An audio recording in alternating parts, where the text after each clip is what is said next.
ফিরে আয় বসে বন্ধুরা, সবাই কিরম আসো? আশা করি সবাই ভালো এবং সুস্থ আসো। তো সুস্মিতাস হেলদি লাইফস্টাইলে সবাই অনেক অনেক স্বাগত। তো আজকে আমি তোমরা লগে একটা রেসিপি শেয়ার করব।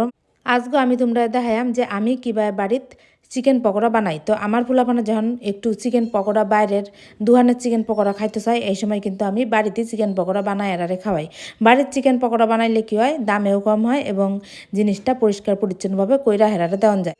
তো প্রথমেই আমি চিকেনটি কিন্তু টুকরা টুকরা করে কাটতে লইছি, কাটতে ভালো করে ধোয়া জল চিপা তারপরে কিন্তু আমি দিয়ালছি এনে পরিমাণ মতো লবণ, আমি এনে ব্যবহার করতেছি হিমালয়ান পিঙ্ক সল্ট। তারপরে আমি দিলাম এনে পরিমাণ মতো হলুদ, আর আমি দিলাম এনে আদা বাটা, আর দিলাম আমি রসুন বাটা।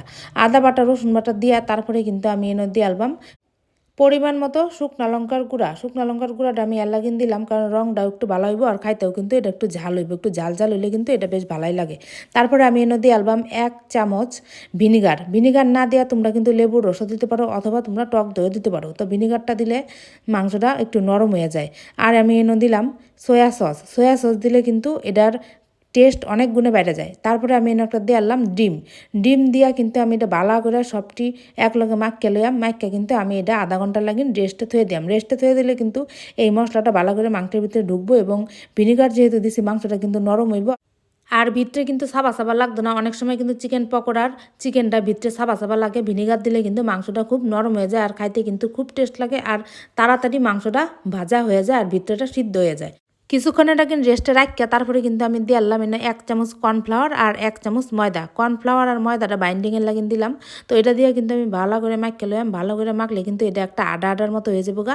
এই সময় কিন্তু বুঝন লাগবো যে আমার এটা মাখাটা কমপ্লিট হয়ে গেছে। যদি আডা আডা না হয় তাহলে কিন্তু এনে আরেকটু পরিমাণে ময়দা দেওয়ান লাগবো। তো এখন আমি একটা প্যান বয়ে দিলাম, প্যানের মধ্যে কিন্তু তেল গরম হয়ে গেছে গা। এটা কিন্তু আবার 1 চামচ তেলে রান্না হইতো না, এটা কিন্তু আমার ডুবা তেলেই বাজন লাগবো। এর লাগে আমি এনে সাদা তেল দিয়েছি, দিয়া কিন্তু এনে একটা একটা করে পকোড়াটি এনে সাইডা দিয়াম। তো আমি এনে হাত দিয়ে দিতাম না, আমি চামচ দিয়েই পকোড়াটি এনে সাইডা দিতেছি।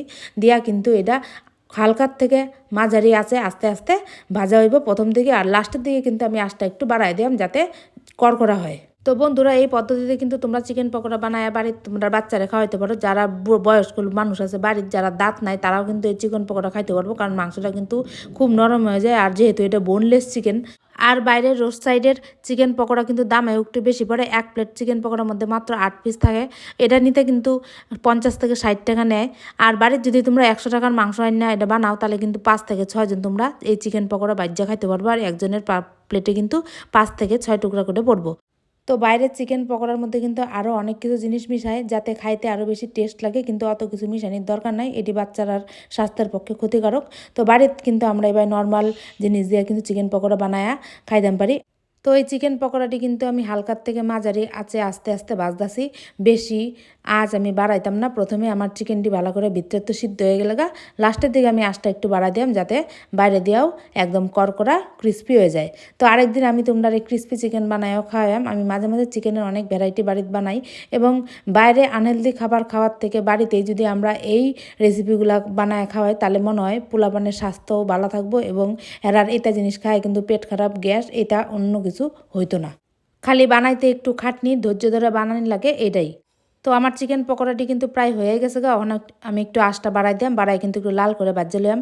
তো বন্ধুরা, আমার ভিডিওটি যদি তোমরা ভালো লাগে থাকে তাহলে অবশ্যই আমার চ্যানেলটাকে সাবস্ক্রাইব করে দিবা, বেল বাটনটি অবশ্যই ক্লিক করে দিবা, এবং একটা শেয়ার করে দিবা, আর একটা কমেন্টসের মাধ্যমে জানাইবা আমার রেসিপিটি তোমরা কেমন লাগে, আমার লাইফস্টাইল তোমরা কীরকম লাগে। তো ভালো থাকো বন্ধুরা, সুস্থ থাকো। আবার দেখা হইব নতুন কোনো হেলদি রেসিপি লইয়া, এবং হেলদি লাইফস্টাইলে আমি আর কিতা কিতা করতেছি, আর কী কী জিনিস খাই এবং সুস্থ থাকি এটি লইয়া বিস্তারিত আলোচনা হইব।